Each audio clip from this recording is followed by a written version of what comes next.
Moth.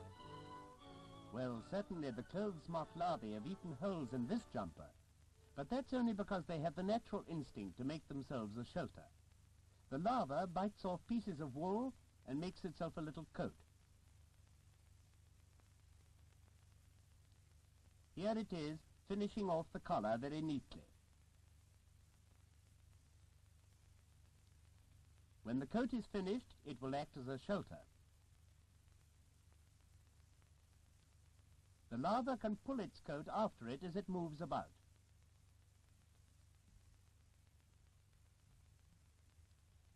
And if all this hard use makes the coat wear out, the larva mends it with any sort of woolen material that is near at hand. Outside the cottage where the moth has been working destruction lies moorland country covered with heather. Among the heather, the emperor moth caterpillar is making a home in which it can pass the winter. Like the clothes moth larva, it makes its home of the nearest available material and spins a cocoon of silk among the heather stems. The door of the cocoon is a very intricate business. It opens outwards to let the inhabitant out, but it will not open inwards to let in an enemy. Here is the finished cocoon with the door closed. Inside, the caterpillar changes to a pupa. By next spring, the pupa has changed to a moth which comes out through the door.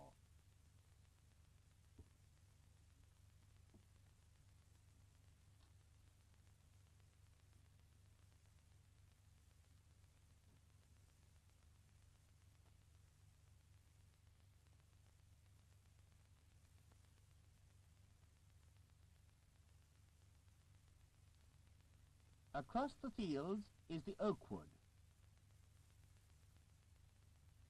Among the leaves on the branches lives another homemaker. The Tortrix moth larva is making a shelter by curling the edge of a leaf over and fastening it with silk.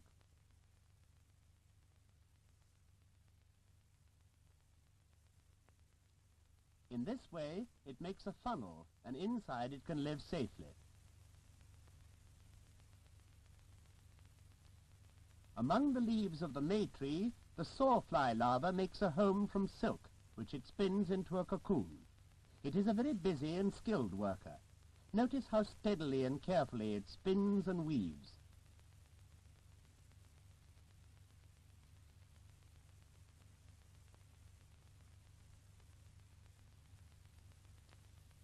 Here is the finished home.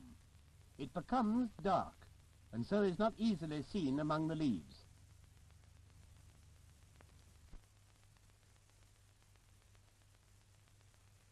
Not only land creatures need shelters.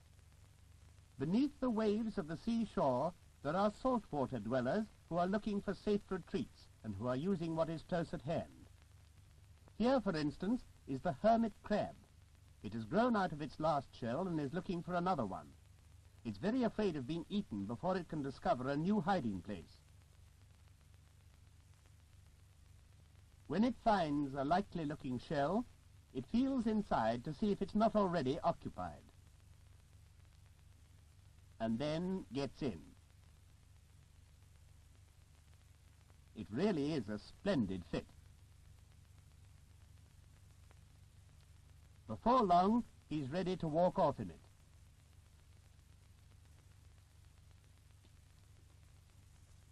In this sandy pool, the sea worm Sabella has made a home out of the sand which it has stuck together into a tube. Sabella stays inside the tube and only puts out its long feelers to catch pieces of food which float by.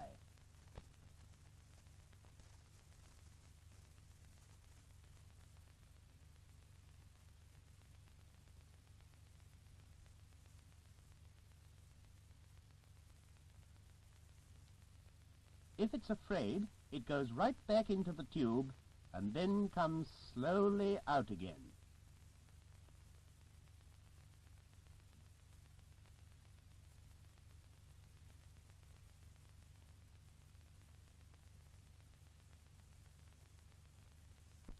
As well as homes beneath the sea, there are homes beneath fresh water.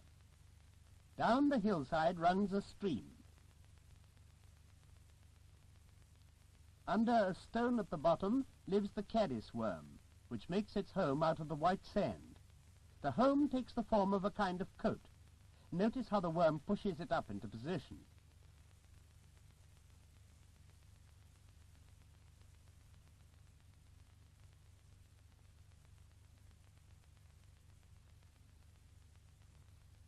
When the home is quite finished, the caddis walks off in it.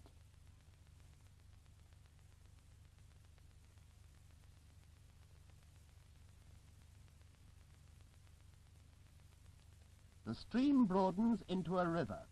Where it runs slowly, the water spider comes to the surface and gathers up a bubble of air between her hind legs. This bubble she takes down below and spins onto a piece of waterweed.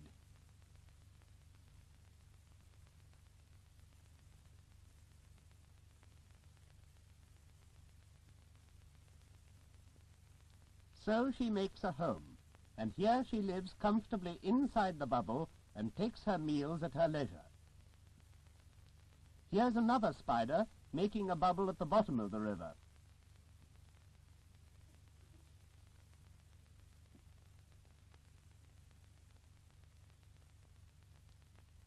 Although the trees are still covered with leaves, she knows winter is approaching and makes her home well below the freezing line.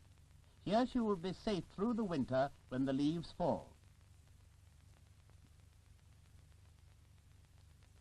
Next spring, the great crested grebes, which live on the pond where the river widens out, begin to build themselves a home of water weeds, which they fetch from the mud at the bottom. In this position, they are rather exposed, so they move to a more secluded spot among the reeds. This home is made to float, so that when the water rises, it won't flood. Mr. Grebe does all the hard work of fetching materials, and she does the final arranging.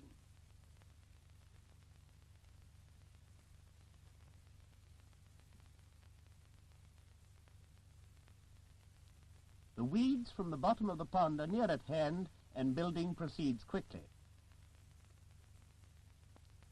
Among the reeds, the swans make their home. Their nest is built high so that it's not likely to get flooded. It's made of pieces of reed, which are the nearest building material and therefore very convenient to use.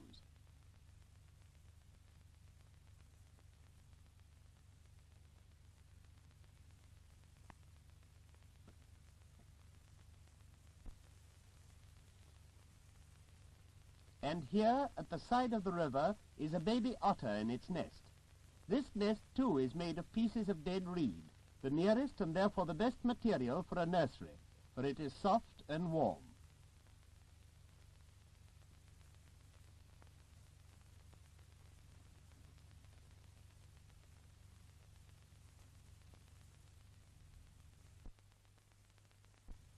In the wood behind the pond live the baby foxes. Their home is a deep hole dug in the sand. You can see by the feather at the door that they've had pheasant for dinner. Here's another home in the sandy soil. This one is made by rabbits. They come out to feed, but at the least sign of danger bolt off to their holes in the ground. As you see, most creatures make a home of the material nearest at hand, and sometimes this is very difficult. For instance, in the Antarctic, the penguins can find nothing to build with except little pebbles. So even here in a British zoo, they continue to make a nest of small stones. Their one egg seems fairly safe, though.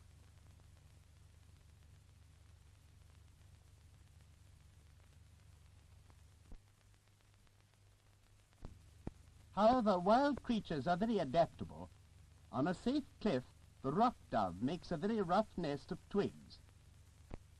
But sometimes the doves come to London, and in time become London pigeons.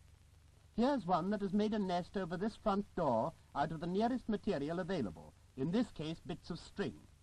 And around the pigeons you see the homes made by the highest of all living creatures, man. With steel, wood, bricks, plaster and tiles at his disposal, man builds these shelters to live in. Here you see a human family. But like all living creatures, they had to collect before they could build. In civilized life, you cannot collect bricks as wild creatures collect sand and mud and sticks. Human beings collect